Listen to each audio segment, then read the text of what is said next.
नमस्कार। इस विशेष कार्यक्रम में आप सभी का हार्दिक स्वागत है। मैं हूं संजीव उपाध्याय। ऐसा लगता है बहुत वक्त लगेगा इस वक्त तक पहुंचने में कि जब हम किसी को कहें या कोई हमें कहे कि चलो लंच पर मिलते हैं या कभी डिनर पर परिवार के साथ घर आइए। लेकिन एक बात बिल्कुल सही है और वो ये कि हम धीरे धीरे ये बात समझ रहे हैं कि ये बीमारी बहुत बड़ी बीमारी है, बहुत बड़ा खतरा है पूरी मानव जाति के लिए, पूरे विश्व के लिए। और सबसे बड़ी बात यह है कि इसके साथ हमें रहने की आदत डालनी पड़ेगी। हमें वो तमाम चीजें करनी पड़ेंगी जो बार बार बताई जाती हैं। कल रात, जैसा कि हम सब जानते हैं, माननीय प्रधानमंत्री जी ने राष्ट्र के नाम संबोधन में एक आर्थिक पैकेज का उन्होंने ऐलान किया। साथ ही उन्होंने देश को आत्मनिर्भर बनाने में सभी के योगदान की बात कही और इसी के साथ साथ उन्होंने एक और महत्वपूर्ण बात को रेखांकित किया और वो बात ये कि अब हमें कोरोना के साथ कुछ समय तक रहना है। भारत की संकल्प शक्ति ऐसी है कि भारत आत्मनिर्भर बन सकता है। साथियों, आत्मनिर्भर भारत की ये भव्य इमारत 5 पिलर्स पर खड़ी होगी। पहला पिलर इकोनॉमी। एक ऐसी इकोनॉमी जो इंक्रीमेंटल चेंज नहीं बल्कि क्वांटम जंप लाए। दूसरा पिलर इंफ्रास्ट्रक्चर। एक ऐसा इंफ्रास्ट्रक्चर जो आधुनिक भारत की पहचान बने। तीसरा पिलर हमारी सिस्टम। एक ऐसा सिस्टम जो बीती शताब्दी की रीति नीति नहीं बल्कि 21वीं सदी के सपनों को साकार करने वाली टेक्नोलॉजी ड्रिवन व्यवस्थाओं पर आधारित हो। चौथा पिलर हमारी डेमोग्राफी। दुनिया की सबसे बड़ी डेमोक्रेसी में हमारी वाइब्रेंट डेमोग्राफी हमारी ताकत है। आत्मनिर्भर भारत के लिए हमारी ऊर्जा का स्रोत है। पांचवा पिलर डिमांड। हमारी अर्थव्यवस्था में डिमांड और सप्लाई चेन का जो चक्र है, जो ताकत है, उसे पूरी क्षमता से इस्तेमाल किए जाने की जरूरत है। देश में डिमांड बढ़ाने के लिए, डिमांड को पूरा करने के लिए हमारी सप्लाई चेन के हर स्टेक होल्डर का सशक्त होना जरूरी है।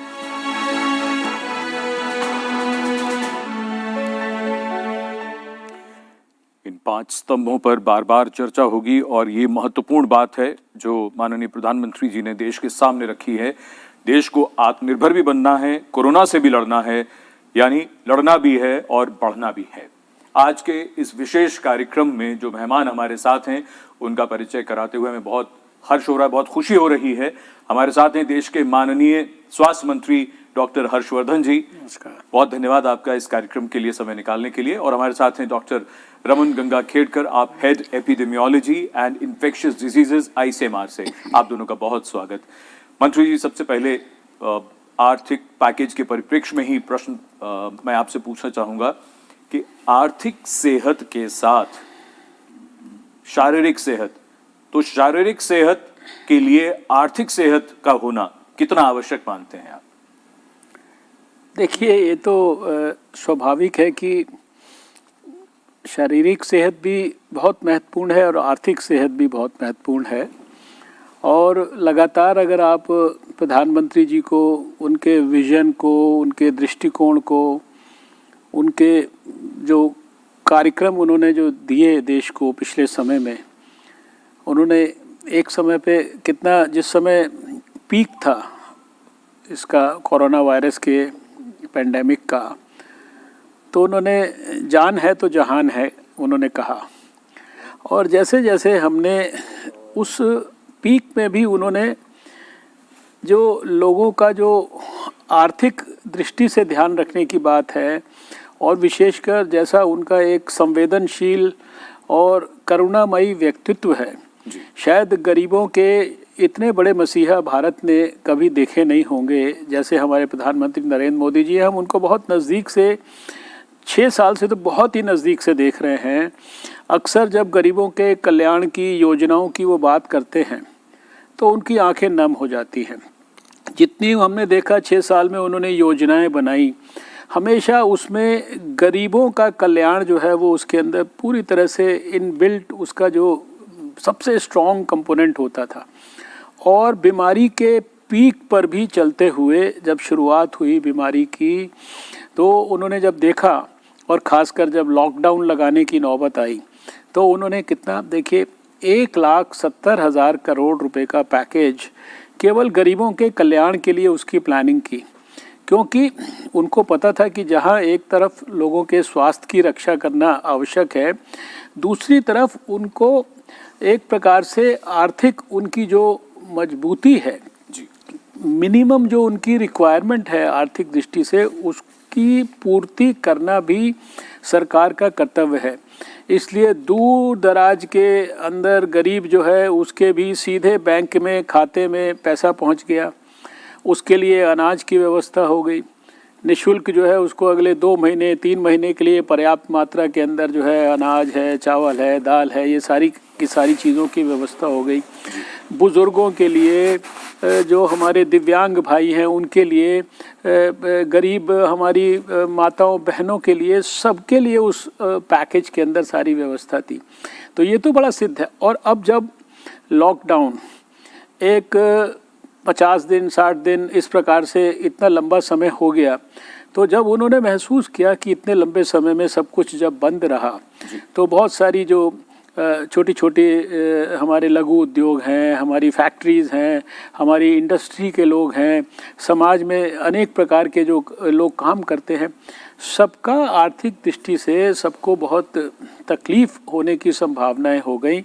तो देखिए, कोई ये प्रधानमंत्री जी की विशेषता है कि वो बहुत एकदम गट्स के साथ काम करते हैं, बड़े डिटर्मिनेशन के साथ काम करते हैं। और जब उनके मन में एक चीज़ आ जाती है, जब वो तय कर लेते हैं कि ये देश हित में, समाज हित में है, तो वो फिर उसमें कोई कसर नहीं छोड़ते। तो उन्होंने कल रात जो है कितनी बड़ी जो है बात कही कि एक तो 20 लाख करोड़ रुपए का पैकेज, जिसमें से 5-6 लाख करोड़ के बारे में तो जो छोटे लघु उद्योग हैं उनके संदर्भ में बहुत विस्तार से आज हमारी फाइनेंस मिनिस्टर ने बताया। और जो आपके सामने ही अभी हमने सबने सुना कि इकोनॉमी पे भी उन्होंने फोकस किया, मॉडर्न इंफ्रास्ट्रक्चर पे भी फोकस किया, उन्होंने टेक्नोलॉजी के जो इम्पोर्टेंस है उस पे भी फोकस कर दिया। हमारा 65% से ज़्यादा जो है डेमोग्राफिक डिविडेंड हमारा जो यूथ है, जिसके लिए हमने 5-6 साल में देखा इतना ज़बरदस्त उन्होंने स्टार्टअप स्टैंड अप का मूवमेंट जो है प्रारंभ किया। आज कोई भी स्टार्टअप को पूरी ताकत से, नौजवान को अगर जिसके पास आइडिया है, भारत की सरकार, प्रधानमंत्री जी का सारा सिस्टम, वो पूरी जिसे कहते हैं ना पूरी ताकत के साथ उसके पीछे खड़ा हुआ है। और ये सारी जो चीज़ें उन्होंने जो है 5 जो कंपोनेंट्स इसके जो है सारे देश के सामने रखे। मैं समझता हूँ कि ये बहुत विजनरी आइडियाज़ हैं, और जो हम बचपन से सुनते आ रहे हैं कि 21वीं शताब्दी में एक विश्व गुरु भारत जो है बनेगा, मुझे लगता है कि वो विश्व गुरु भारत बनने की जो शुरुआत है वो नरेंद्र मोदी जी के 2014 में आने के बाद शुरू हो चुकी है। हम दुनिया की सारी दुनिया तकलीफ़ में है, तब भी हम हमेशा फास्टेस्ट ग्रोइंग इकोनॉमी की तरह जो है हमारी दुनिया में पहचान हो रही है। आज भी इतने बड़े 135 करोड़ के देश में प्रधानमंत्री जी के नेतृत्व में हमने कोरोना जैसे संकट को भी सबसे ज़्यादा कुशलता के साथ जो है हमने उसको सामना किया है। सारी दुनिया जो है उसको बहुत गहराई से वॉच कर रही है कि इतने बड़े देश में कैसे जो है भारत ने ये सब किया। वो उसके लिए जो भारत की जो सामूहिक जो शक्ति है, और वही लोगों को वो स्मरण करा रहे हैं कि हम भी आपके साथ खड़े हैं, आप भी अपने कर्तव्य का बोध करिए, पूरी हिम्मत से काम करिए, और पूरी ताकत से सरकार आपके साथ लगी है, और पूरे स्वावलंबन के साथ हमें देश को बहुत ऊंचाइयों तक लेके जाना है। सारे देश में उन्होंने अपने भाषण के माध्यम से कितना मजबूत स्वदेशी का भाव विकसित किया है कि हम हमारे देश की चीज़ों के ऊपर विश्वास करें, और दूसरी तरफ हमारे जो छोटे छोटे उद्योग हैं उनको आज उन्होंने घोषणा की कि उनको कैसे सपोर्ट करना है ताकि वो अपने पाँव पे खड़े हों, और दूसरी तरफ देश के लोग उनको समर्थन करें। जी बिल्कुल। और कार्यक्रम के दौरान आप सभी दर्शक जो इस कार्यक्रम को देख रहे हैं, जिस नंबर पर फ़ोन करके आप प्रश्न पूछ सकते हैं यहाँ हमारे इन दोनों मेहमानों से, वो नंबर आप नोट कर लीजिए। वो नंबर है 011-2309-7532, ये टेलीफोन नंबर। और चर्चा को आगे बढ़ाते हैं। डॉक्टर रमन गंगाखेड़कर, इस बीमारी के संदर्भ में दुनिया का जो अगर सिनेरियो हम देखें और भारत को हम देखें, आज की तारीख में 74,000 से ज़्यादा मामले हैं हमारे देश में। क्या समझते हैं कि जो ये परिप्रेक्ष्य है, जो करंट सिनेरियो है, वो कैसा है? मुझे ऐसे लगता है कि हम बार बार वो जो नंबर देखते हैं ना उससे डर जा रहे हैं। लेकिन सही मानों में हमने अंदर से पूछा अपने आप से कि हर रोज कितने लोगों को बीमारी लग रही है, तो हम बोल रहे हैं अभी 4,000 के नज़दीक है। दूसरी तरफ आप देखिए कितने लोगों की मौत हो गई, वो मौत जो हुए वाली है उनकी संख्या एक दिन में 100-200 के नज़दीक रहती है। अब इसको कितना डरना है ये हमने सोचना है। अगर हमने सोचना है ये नंबर्स के तरफ देख के जी, तो हमने दूसरा भी सोचना चाहिए। आज के तौर पे ये जो नंबर्स को देख के हम डर रहे हैं, हमने एक सोच खुद में डालना है। ज़्यादातर जो हेल्थ के इश्यूज है जिनमें हमारा मौत होने का या बीमारी बढ़ने का जो डर होता है जी, वो अलग डिसीजेस जो हैं, जैसे HIV है, जैसा TB है, डायबिटीज़ है, ब्लड प्रेशर है, इनके बीमारियों के तरफ तो कम से कम अभी जब टाइम है उनके तरफ हमने गौर से देखना है। वो बीमारियों की दवा जो है वो टाइम पे लेना है।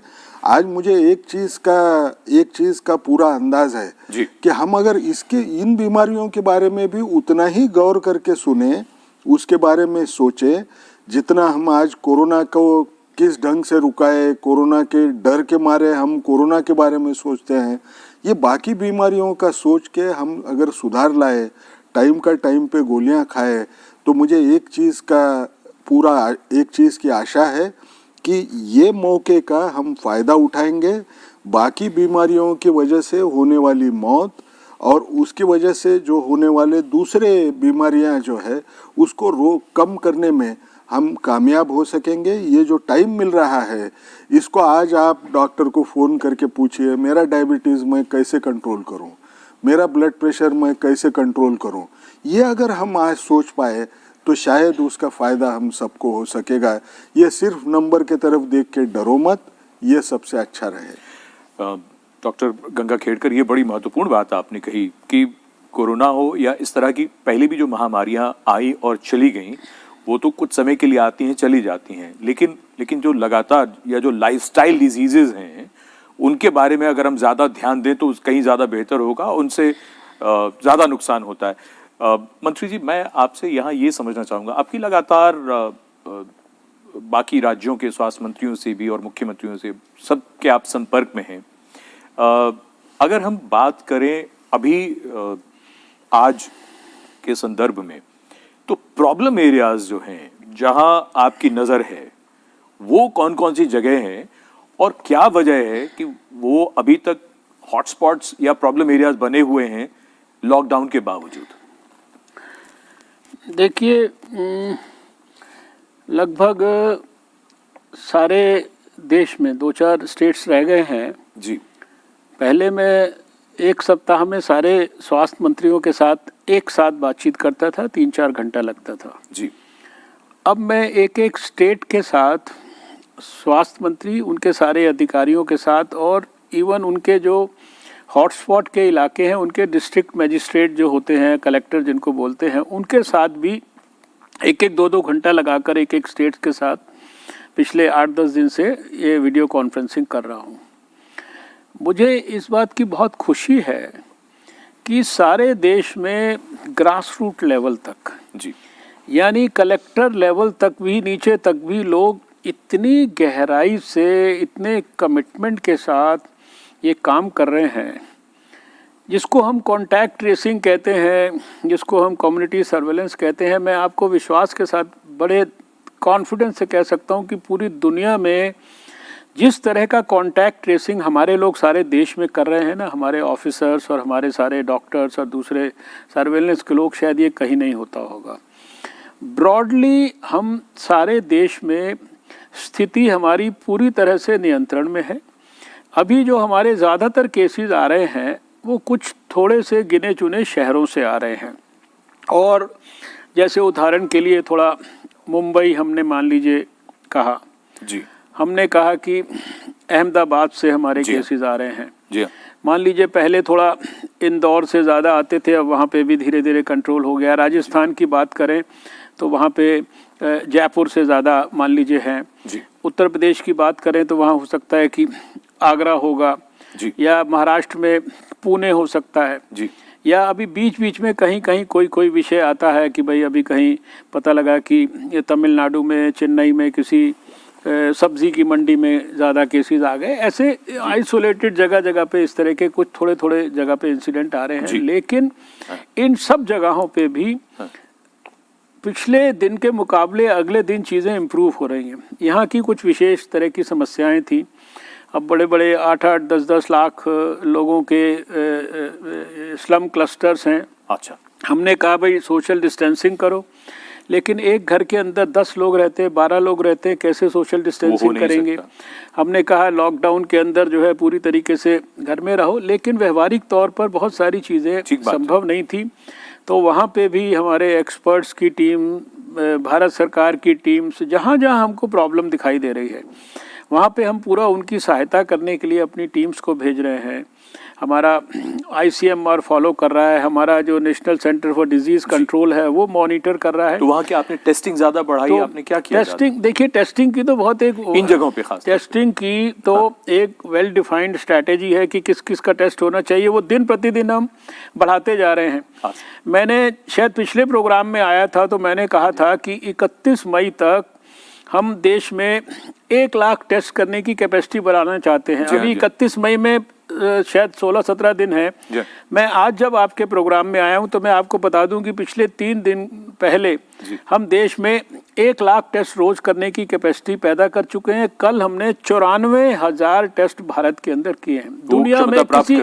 दुनिया में किसी देश में इतना टेस्ट नहीं हो रहा होगा जितना हम कर रहे हैं, तो इसलिए टेस्टिंग का इशू नहीं है। अभी हम देश में जो अनअफेक्टेड डिस्ट्रिक्ट हैं जी, यानी जहाँ बीमारी नहीं पहुंची है, वहाँ पे भी जैसे पूरा पक्का श्योर होने के लिए कि क्या यहाँ बीमारी कहीं छुपी हुई तो नहीं है या कोई छोटा मोटा ट्रांसमिशन तो नहीं हो रहा, वहाँ हम उन अनअफेक्टेड डिस्ट्रिक्ट्स में भी जो सारी होता है या ILI सारी को होता है यानी सेवियर एक्यूट रेस्पिरेटरी इलनेस और इन्फ्लुएंजा लाइक इलनेस, इस तरह के आउटडोर में या इंडोर में जो मरीज़ कहीं पे भी भर्ती है उनको ढूंढ के उनके टेस्ट कर रहे हैं।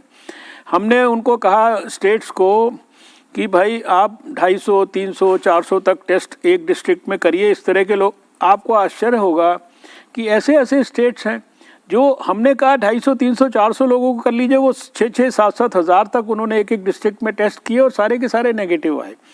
यानी हमें सारे देश से जो फीडबैक्स आ रहे हैं वो बहुत अच्छे हैं।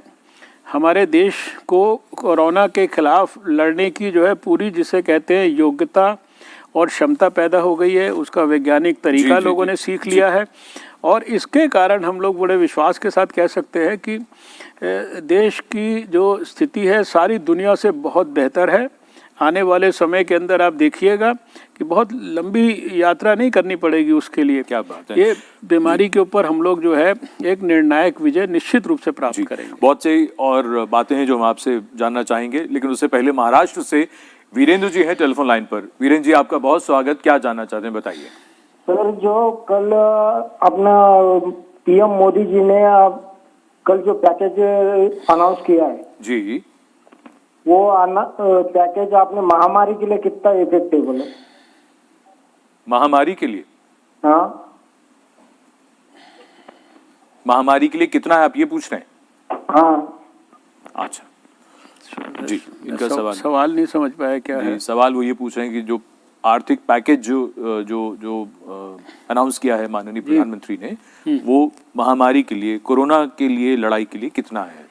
नहीं, कोरोना देखिए, जो कोरोना की लड़ाई के कारण देश के लोगों को तकलीफ हुई जी, उनकी परेशानियां बढ़ी, उनके काम धंधे ठप हो गए, गरीब लोगों को जो है अपना पेट भरने के लिए कठिनाई हो गई, उनका एक काम रोजगार छिन गया। उसके लिए पहले 1,70,000 का उन्होंने पैकेज घोषित किया और कल तो उन्होंने सारा मिला के 20 लाख करोड़ का पैकेज जो है ये घोषित किया, जिसको अभी डिटेल में 3-4 दिन में बताया जाएगा जी। अब अगर ये इसमें खाली एक्सक्लूसिवली स्वास्थ्य ही की बात करें जी, तो आप समझिए कि पिछले शुरुआत के अंदर ही उन्होंने 15,000 करोड़ रुपया तो एक्सक्लूसिवली जो है सारे देश को कोरोना के खिलाफ लड़ाई लड़ने के लिए जो है सैंक्शन कराया और उसको हमने सारे स्टेट्स को जो है अपने NHM के थ्रू बांटा।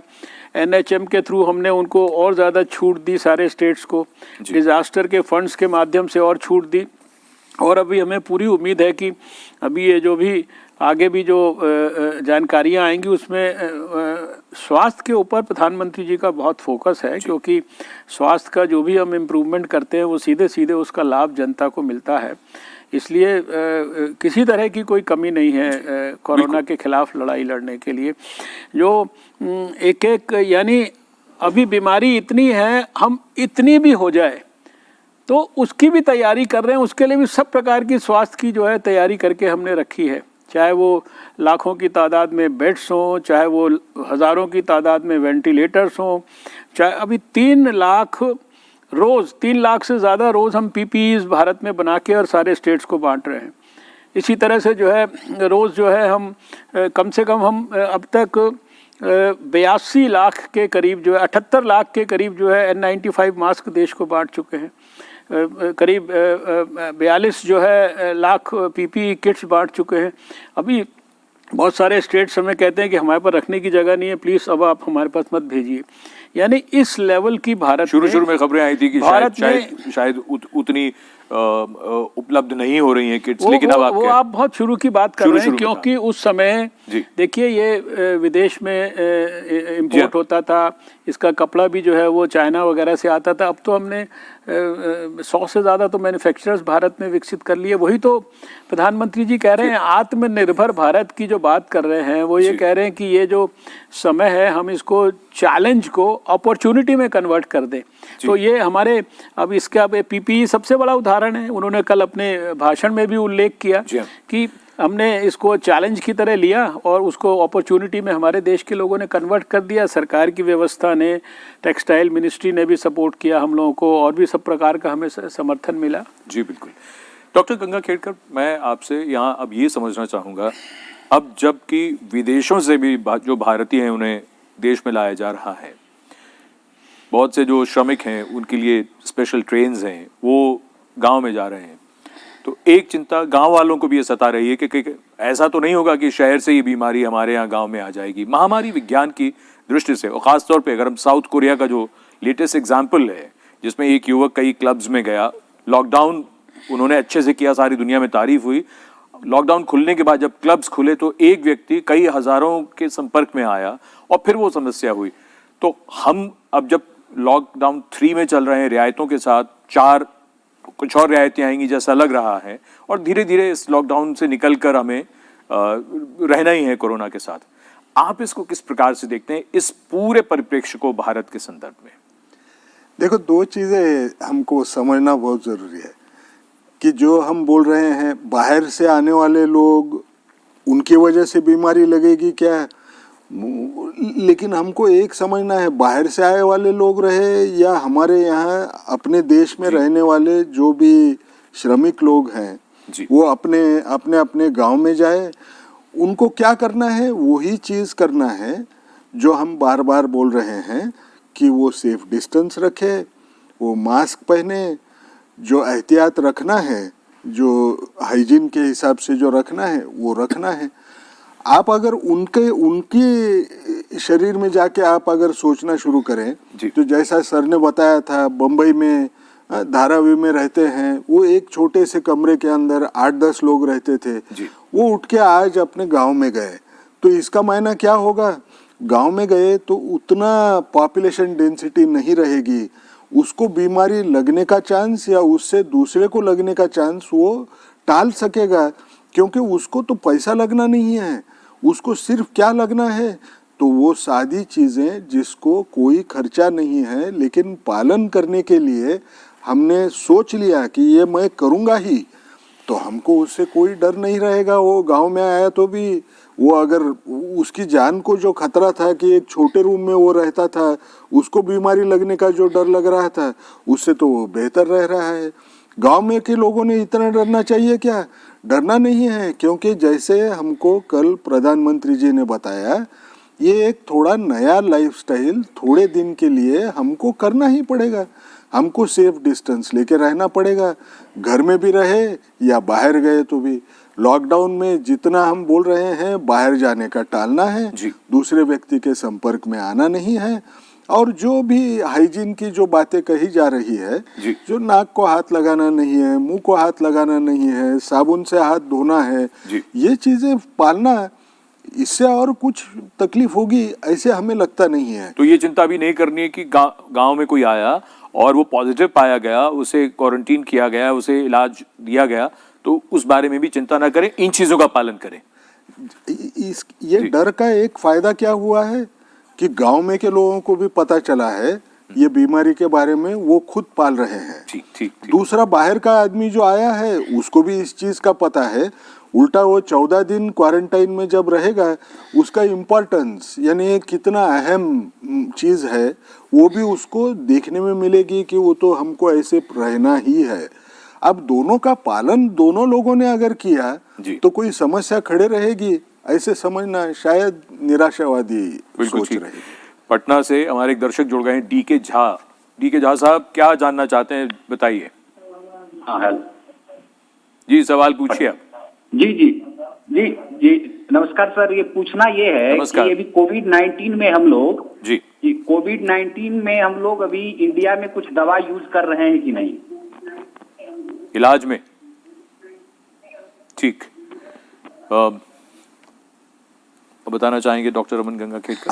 अब आप सबको मालूम है कोविड-19 के खिलाफ असरकारक दवा दुनिया में कहीं नहीं है, लेकिन इसका मायना यह है क्या कि अगर दवा असरकारक नहीं है तो जिसको ये बीमारी हो गई ये मर जाएगा ऐसा डर है क्या? ऐसा डर नहीं है। हम जो बार बार बोल रहे हैं कि 100 लोगों को बीमारी अगर लगे तो उनमें से शायद 3 लोगों को सही मानों में भर्ती करने की शायद ज़रूरी गिर सकती है। वो 3 लोगों को जब वो भर्ती करेंगे तो उनमें से भी मौत होने का चांस बहुत ही कम होता है। उसको सिर्फ हमको क्या करना पड़ेगा, उसको ऑक्सीजन देने की व्यवस्था करना पड़ेगा। वो ऑक्सीजन देने की क्षमता है क्या? अपने देश में है, हर जगह पे सरकार ने वैसे दवाखानों में ऑक्सीजन भी देने के लिए व्यवस्था की है। ऑक्सीजन सप्लाई कभी खंडित न हो इसलिए ऑक्सीजन का प्रोडक्शन भी सरकार ने बढ़ाने के लिए पूरी कोशिश की है। किसी को अगर सांस लेने में बहुत दिक्कत होती होगी, वो खुद के बल के ऊपर सांस नहीं लेता है तो उसके लिए वेंटिलेटर की ज़रूरत होती है, वो वेंटिलेटर भी तैयार है। जो भी कोई नई दवा जिसका कहीं खोज होगा उसको देने के लिए सरकार उतनी ही प्रतिबद्ध है और वो उनको मिल जाएगी। तो आप इसके तरफ कभी देखना नहीं है कि उसके तरफ बिल्कुल दवा नहीं है। जो दवाइयाँ और देशों में, जो अमेरिका में भी जो मिलती है, उसी किस्म की दवाइयाँ आज जिनके बारे में ज़्यादा बहुत हमको जानकारी असर के बारे में जहाँ भी नहीं होगी तो हम वो ऑक्सीजन दे के उनको वेंटिलेटर पे रख के उन लोगों को भी जिंदा रखने का चांस बढ़ाते जा रहे हैं। आप अगर हर रोज़ अगर टीवी सुनते हैं तो बार बार आप क्या सुनते हैं, कितने लोगों में डिस्चार्ज होने का चांस बढ़ गया, कितने लोग, ज़्यादातर लोग डिस्चार्ज हो रहे हैं। आप जब वो देखते हैं कि कितने वेंटिलेटर पे है, वो 1% के नज़दीक, यानी 100 में से 1 इंसान वेंटिलेटर पे जाने का रिस्क आज के तौर पे अपने को दिखाई देता है। तो सिर्फ दवा के तरफ देख के डरना नहीं है, उसके ऊपर असरकारक दवा है क्या करके, और वो डर के मारे हम अगर अपने आप की आज की जो जिंदगी है उसके तरफ जो देखने का नजरिया है वो निराशात्मक हमने रखना नहीं है, ये सोच समझ के चलना है। जी, इस विशेष कार्यक्रम में ये महत्वपूर्ण चर्चा जारी रहेगी। एक संदेश सुनते हैं मिस्टर बच्चन से और उसके बाद ये चर्चा जारी करते हैं। चलिए फिर से बच्चे बन जाते हैं। बच्चों और बचपन से हमें बहुत कुछ सीखना है। याद है जब बचपन में हमें खांसी बुखार हो जाता था, बदन दुखता था, तो हम रोते हुए माँ के पास जाते थे और उन्हें अपनी तकलीफ बताते थे। माँ कुछ घर की दवाई जैसे काढ़ा हो, हल्दी हो, उससे आराम देती थी हमें। जरूरत पड़ने पर डॉक्टर के पास ले जाती थी और कुछ दिनों बाद हम खेलने कूदने लग जाते थे। आज कोरोना की इस लड़ाई में हमें फिर से यही करना है, अपनी तकलीफ को अपनों को बताना है, राहत पाना है, इलाज कराना है, खेलना कूदना है, जीतना है। इसी में सबकी भलाई है। देखिए, बीमारी कोई कलंक नहीं होता है, परिवार तो आपका भला ही चाहता है ना। तो चलिए फिर से बच्चे बन जाते हैं, अपनी तकलीफ अपनों को बताते हैं। कोरोना से हमें लड़ना है, डरना नहीं है।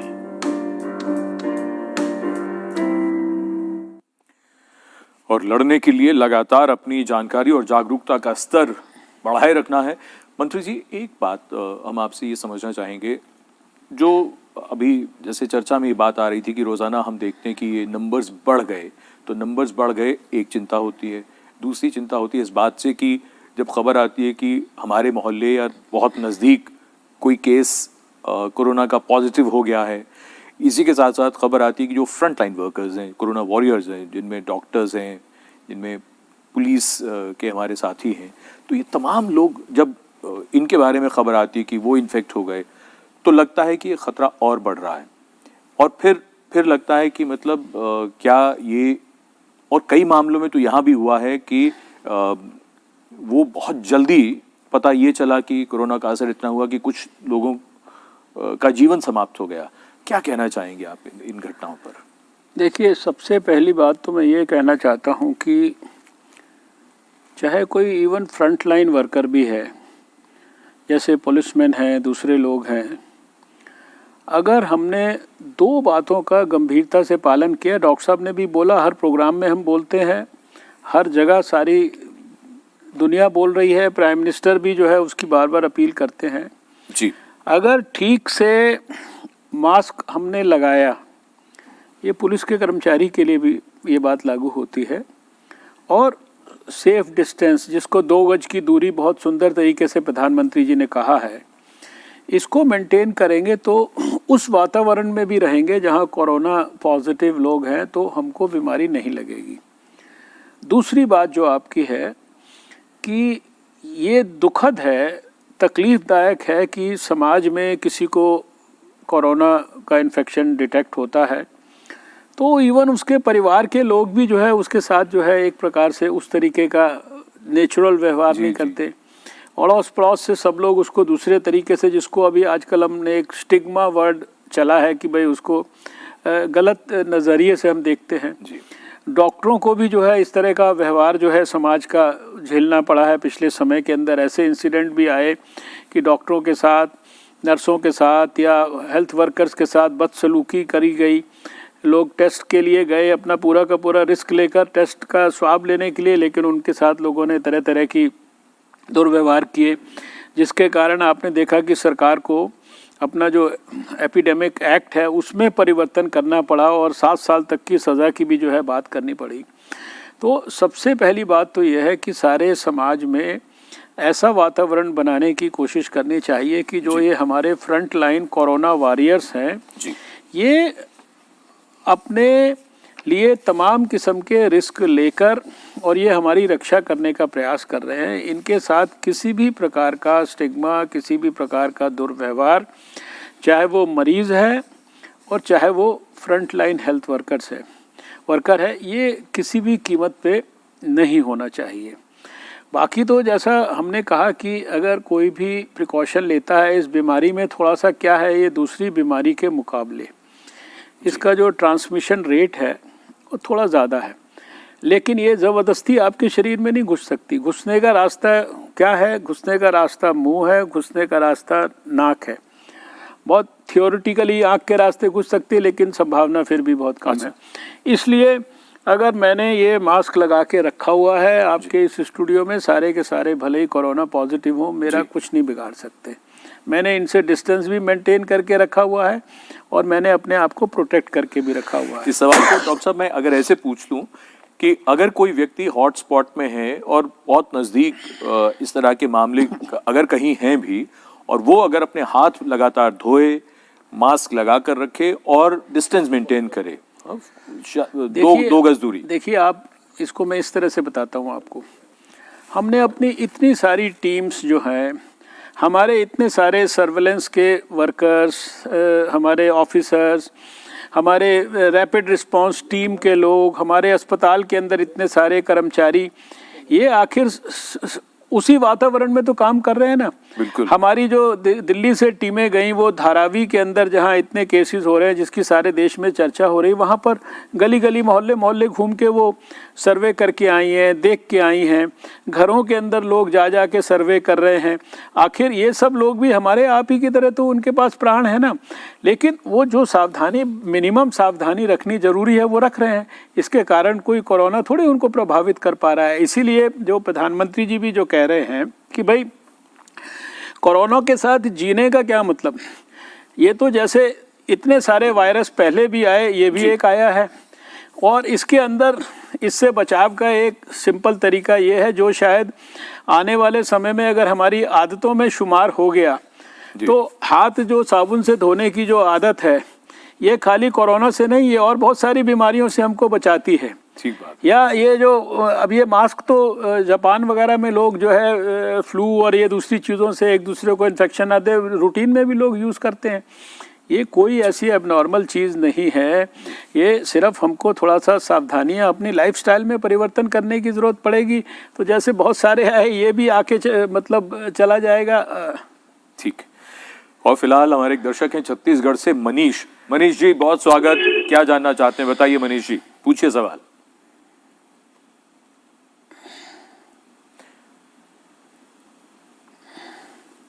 मनीष जी, अगर आप टेलीफोन लाइन पर हैं तो सवाल पूछ सकते हैं।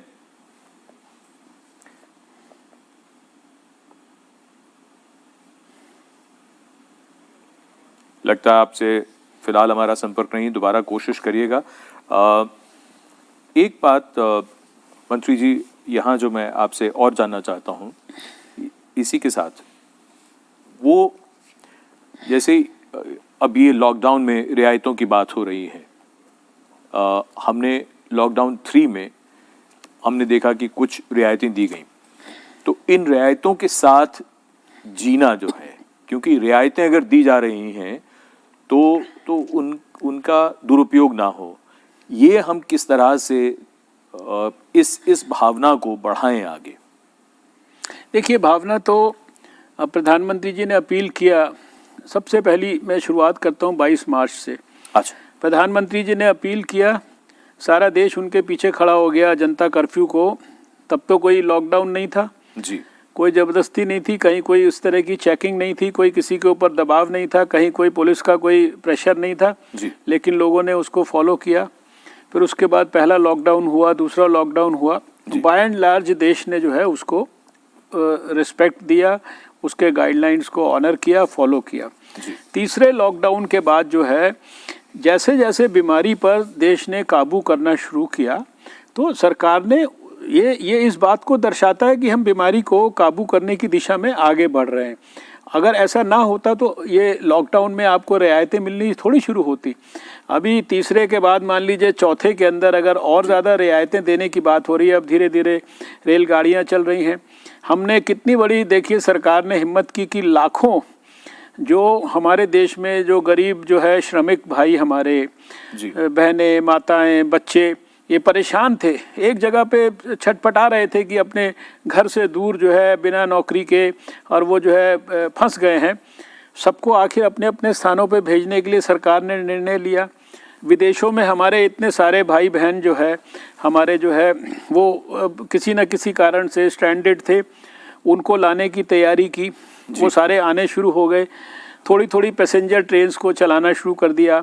अभी 2 दिन पहले जब प्रधानमंत्री जी ने सारे चीफ मिनिस्टर्स के साथ 5वीं मीटिंग की, हमने सारे जब चीफ मिनिस्टर्स की बात सुनी तो मुझे ध्यान में आया कि देश में बहुत स्थानों पर और ख़ासकर ग्रामीण इलाकों में दूसरी जगहों पे बहुत सारे जो उद्योग हैं, सारी चीज़ें सब नॉर्मल वे में धीरे धीरे करके शुरू हो गई हैं। अपने आप में बहुत ये सेटिस्फेक्शन की बात है। इतना कुछ खोलने के बावजूद भी आपने जो कहा कोई केसेस बढ़ रहे हैं, केसेस जो बढ़ रहे हैं वो नगण्य के बराबर बढ़ रहे हैं और उसका कारण ये है कि हम बहुत एक्टिवली जो है सर्वेलेंस कर रहे हैं, टेस्टिंग कर रहे हैं। अभी देखिए ना लाखों की तादाद में ये इधर से उधर हमारे श्रमिक भाई गए हैं, इनकी भी जो है हमारे स्टेट जो है बड़े बड़े पैमाने पर टेस्टिंग कर रही है। बहुत सारे लोगों की टेस्टिंग होती है, उसमें से थोड़े से ये पॉजिटिव आते हैं और इनके बारे में तो मैंने शुरू से ही कहा कि भाई इन बेचारों का उन बड़े लोगों से संपर्क ही नहीं हुआ जिन्होंने बीमारी जो है भारत के अंदर जो लेके आए, इसलिए इनकी वजह से ना पहले बहुत बड़ी प्रॉब्लम हुई ना अब होगी। ये कहा भी जाता है कि ये बीमारी तो हवाई जहाज से आई। हाँ ये तो हवाई जहाज से आई, इसका रिक्शे से साइकिल से कोई लेना देना नहीं है। नहीं, मतलब उसको किसी तरह से भी कहिए, लेकिन लॉजिक ये कहता है, मैंने जब शुरू में भी जब ये एकदम लॉकडाउन हुआ था और ये जब ये दूसरी उस समय बहुत ये एक बार तो शुरू में भी प्रॉब्लम थी ना, जब सड़क पे आ गए सब लोग, तब भी मेरा ये मानना था कि इनकी वजह से प्रॉब्लम नहीं होगी, मेजर प्रॉब्लम इनकी वजह से नहीं होगी, क्योंकि ये बेचारे इन्फेक्टेड हैं ही नहीं, इनका उन लोगों से संपर्क ही नहीं हुआ जिन लोगों ने बीमारी को देश को दिया। जी मंत्री जी, मैं ये प्रश्न 2 वजहों से पूछा मैंने। अभी जब लॉकडाउन 3 में कुछ रियायतें दी गई जी, बहुत से लोगों का ये कहना था कि हम लोग शायद जिसे कहते हैं कि बहुत लोग कुछ ऐसे होते हैं कि जो बाहर सिर्फ ये देखने के लिए निकलते हैं कि लॉकडाउन कैसा चल रहा है, यानी कुछ लोगों को आदत होती है, सब नहीं लेकिन थोड़े से लोग कुछ ऐसे होते हैं। बहुत से लोगों के मन में इस बात का डर है कि जैसी रियायतें मिलेंगी कहीं ऐसा ना हो कि लोग इसका दुरुपयोग करें, बेकार में घूमें। ये तो मैं शुरू से कहता आ रहा हूँ जी, फिर कहता हूँ कि लॉकडाउन के नियम उनको स्वेच्छा से भी ईमानदारी से पालन करना और सरकार की व्यवस्था को भी उनको पालन कराने के लिए और सब प्रकार का प्रयास करना, सब प्रकार की सख्ती करना। जो कई स्टेट गवर्नमेंट्स ने अच्छे खासे कर्फ्यू लगाए, उनको स्ट्रिक्टली इम्प्लीमेंट कराया, उनको उसके विषम परिस्थिति में भी उनको उसके अच्छे रिजल्ट्स मिले। तो सरकार की व्यवस्था में जितना चीज़ें हमने खोली हैं, जिस तरीके से खोली है, उसके लिए जो जो नियम फॉलो करने के लिए लोगों को कहा गया उतनी चीज़ें आप पालन करिए, वो गाइडलाइंस फॉलो करके। जो आपके लिए नहीं खोला गया है उसमें किसी भी तरह का वायलेशन मत करिए। आपके लिए जो भी नई गाइडलाइंस बनाई गई हैं वो बहुत सोच समझ के एक्सपर्ट्स ने, बड़े बड़े अधिकारियों ने, सारे दुनिया का और दूसरा जो भी हमारे पास अध्ययन था उसका अध्ययन करने के बाद उनको बनाया है। आप सिर्फ गाइडलाइंस को ईमानदारी से फॉलो करिए, देश की और आपकी अच्छी तरीके से सुरक्षा होगी, इसकी जिम्मेदारी सरकार की है। जी डॉक्टर गंगा खेड़कर, अब जो बात आ रही है, अब जैसे ट्रेन्स चलनी शुरू हो गई, तो धीरे धीरे ये भी बात आने लगी है कि अब पब्लिक ट्रांसपोर्ट भी आने वाले कुछ वक्त बाद, जाहिर सी बात है कि हमें वापस ज़िंदगी में लौटना ही है, भले ही हम बदले हुए आदतों और उस सब के साथ जाएंगे, तो उसमें फिर बसेस भी आएंगी, मेट्रो भी चालू होगी। ये पब्लिक ट्रांसपोर्ट और ख़ास तौर पर एक प्रश्न जो मन में आता है वो ये कि जो ट्रेन्स चल रही हैं, शुरू में कुछ गाइडलाइंस इस तरह की थी कि सेंट्रल एयर कंडीशनिंग नहीं चलनी चाहिए, अस्पतालों में, घरों में भी बहुत से लोगों को ये डाउट हुआ। अब ट्रेन्स में अब एयर कंडीशनिंग है और उसमें वो बर्थ भी है बीच वाली। सवाल मेरा ये है कि क्या ये गाइडलाइंस बदली गई हैं या अभी क्या क्लैरिटी क्या है एसी को लेकर ख़ास तौर पर? अच्छा, ये समझने के लिए कुछ चीज़ों के बारे में हमको थोड़ा अपनी याददाश्त ये करना पड़ेगा। सबसे पहली बात क्या है, ये जो इन्फेक्शन है ये एयरबॉर्न इन्फेक्शन नहीं है, बिल्कुल क्लियर। यानी ये कहीं हवा से मैं जो सांस लूँगा उस हवा में से मुझे बीमारी लगेगी ऐसे समझना गलत है। हम बार बार क्या बोल रहे हैं, ये ड्रॉपलेट इन्फेक्शन है। मैं अगर खांसूँ, मैं अगर थूक दूँ और वो जो गिरी हुई जगह है जहाँ ये गिरेगा उसको मेरा हाथ लगा, वो मैंने मेरे मुंह या नाक को हाथ लगाया तो मुझे डर है, या मेरे सामने किसी इंसान ने खांसा तो उसके वजह से मुझे बीमारी लगने का डर रहेगा। लेकिन आप दूसरे ढंग से देखिए कि आपको क्या बोला गया है, ट्रेन के अंदर भी जब आप बैठेंगे तो सेफ डिस्टेंसिंग रखना है, मास्क पहनना है। वो जो आप मास्क पहनेंगे उससे आपकी भी सुविधा होगी, वो दूसरे को भी बीमारी लगने का चांस, समझ लीजिए मुझे खुद को है तो मेरे वजह से दूसरे को भी बीमारी लगने का चांस उतना ही कम हो जाएगा। अब रही बात क्या है कि एसी है या एसी नहीं है, एसी में भी कुछ इंस्ट्रक्शंस ऐसे हैं कि जिसकी वजह से ये जो डर लोगों के मन में है कि एसी की वजह से फैलेगा क्या, कहीं गिरी हुई जो चीज़ है वो चीज़ ड्राई होएगी या नहीं होगी, ये जो हमारे मन में का डर है उसके लिए एसी के स्टैंडर्ड्स जो हैं, हवा कितने तेज़ी से आना चाहिए, एसी कैसे फंक्शनल रहेगा, उसमें बदलाव करने के रेलवे के जो गाइडलाइंस हैं उसका इंतज़ाम आज के तौर पे वो गाड़ियों में भी हो रहा है। अब इसका मायना क्या है, मायना सिर्फ एक है, आप जब ट्रेन में बैठेंगे तो जो आपको हाथ लगाना, जो ऐसी जगह पे कि जहाँ दूसरे लोगों ने हाथ लगाया होगा, यहाँ अगर आप हाथ लगाते हैं तो अपना अपना साबुन लेके आओ साथ में, जाके अपने हाथ धो लो साफ, मुंह को हाथ लगना नहीं है, नाक को हाथ लगना नहीं है, मास्क तो आप पहन रहे हैं, सेफ डिस्टेंस तो मेंटेन कर रहे हैं। तो इतना डर अगर हम रखें तो ये हमारे लिए अच्छा नहीं होगा।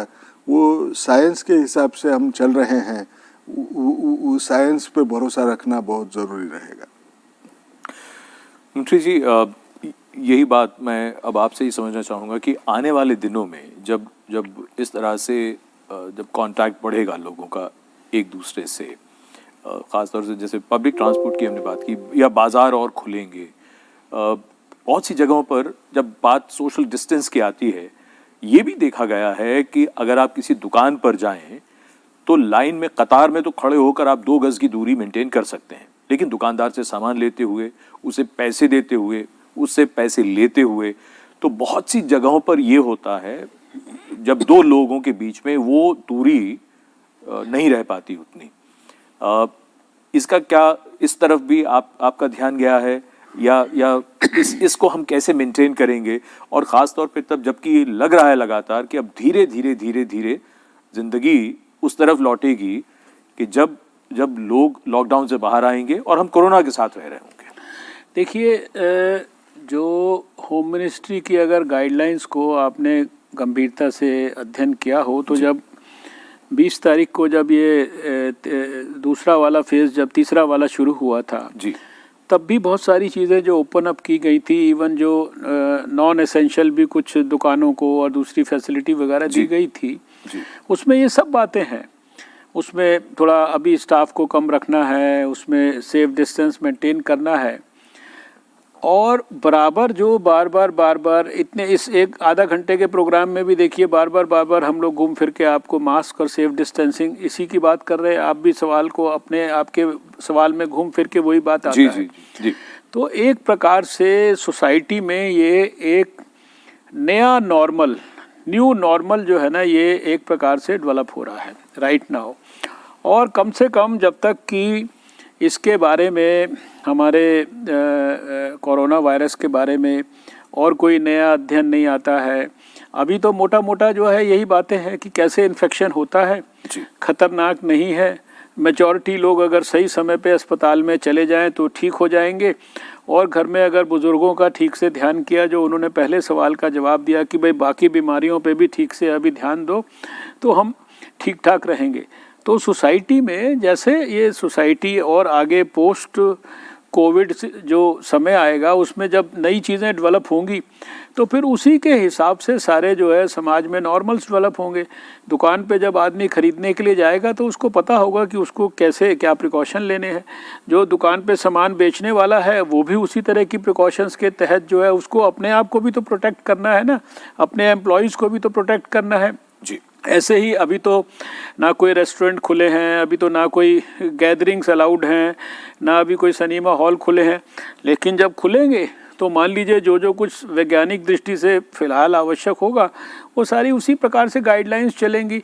इसलिए लोगों के लिए बेसिक बात क्या है, चाहे आप गांव में हैं, चाहे आप शहर में हैं, चाहे आप ज़्यादा पढ़े लिखे हैं, चाहे आप कम पढ़े लिखे हैं, जो सरकार आपको गाइडेंस दे रही है, और सरकार जो गाइडेंस दे रही है उसको ऐसा नहीं कि पढ़े लिखे बड़े लोगों को ही दे रही है।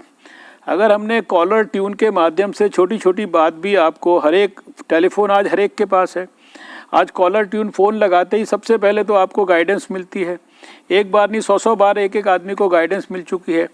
अब जानकारी प्राप्त करने के बाद भी जी, और छोटी छोटी चीज़ें अगर हम करने के अंदर कोताही करते हैं जी, हाथ धोने से लेकर और जो इतनी बातें बताई गई हैं जी, तो फिर हम अपना नुकसान कर लेंगे। इसलिए जो सरकार कह रही है, जो डॉक्टर कह रहे हैं, जो जगह जगह से आपको बार बार सीख मिल रही है जी, उसको फॉलो करना है, दैट्स ऑल। बिल्कुल। और फिलहाल हमारे एक दर्शक हैं, अरुण है महाराष्ट्र से टेलीफोन लाइन पर। अरुण जी बहुत स्वागत, पूछिए सवाल क्या जानना चाहते हैं। हाँ, मैं महाराष्ट्र से अरुण बोल रहा हूँ सर जी। जी जी अरुण जी सवाल पूछे जी। हाँ, ये लॉकडाउन, ये वैक्सीन मिले तक के चलेगा, कैसा रहेगा ये? क्या कह रहे हैं? लॉकडाउन वैक्सीन मिले तक के चलेगा क्या? वैक्सीन मिलने तक चलेगा क्या? हाँ हाँ। नहीं ऐसा नहीं है। लॉकडाउन तो देखिए, लॉकडाउन तो अभी आप देखिए, जो पहले वाला था, दूसरे वाला था, तीसरे वाला था, अब जो चौथे वाला मान लीजिए शुरू होगा, धीरे धीरे करके उसमें सब कुछ परिवर्तन होता जा रहा है, धीरे धीरे के नॉर्मल होता जा रहा है।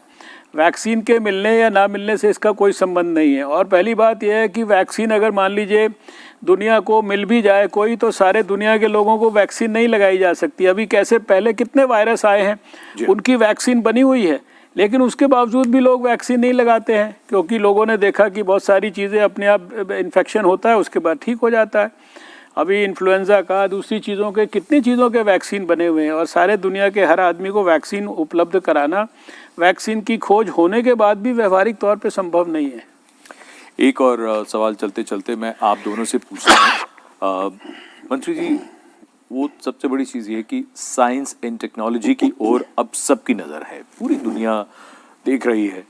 आप क्या कहना चाहेंगे, साइंस एंड टेक्नोलॉजी कोरोना से लड़ाई में हमारी कितनी मदद कर रही है, और अच्छी खबरें क्या यहीं से आ रही हैं? अब साइंस एंड टेक्नोलॉजी बहुत मदद कर रही है, हमें अपने वैज्ञानिकों पे गर्व है। आज हमारे साइंस एंड टेक्नोलॉजी में, CSIR में, DRDO में जी, हमारे वेंटिलेटर्स जो पहले नहीं बनते थे वो बना के तैयार कर दिए। वैक्सीन की खोज के लिए हमारा बायोटेक्नोलॉजी डिपार्टमेंट वो वैज्ञानिकों के साथ मिलके लग गया जी। CSIR के अंदर जो है दवाई की खोज के लिए, जो पहले से दवाइयां हैं उनको रीपर्पस करके यूज़ किया जाए, इसके लिए जो है काम होना शुरू हो गया जी।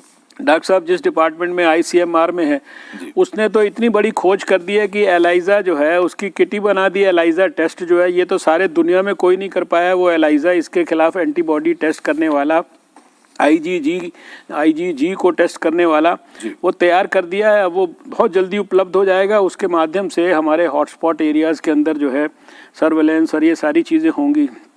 हमारा बायोटेक्नोलॉजी विभाग वो कहते हैं, वो कॉन्फिडेंट हैं, इसी महीने में RT-PCR किट भी और जो एंटीबॉडी टेस्ट किट है वो भी वो बना के देने के लिए तैयार हैं।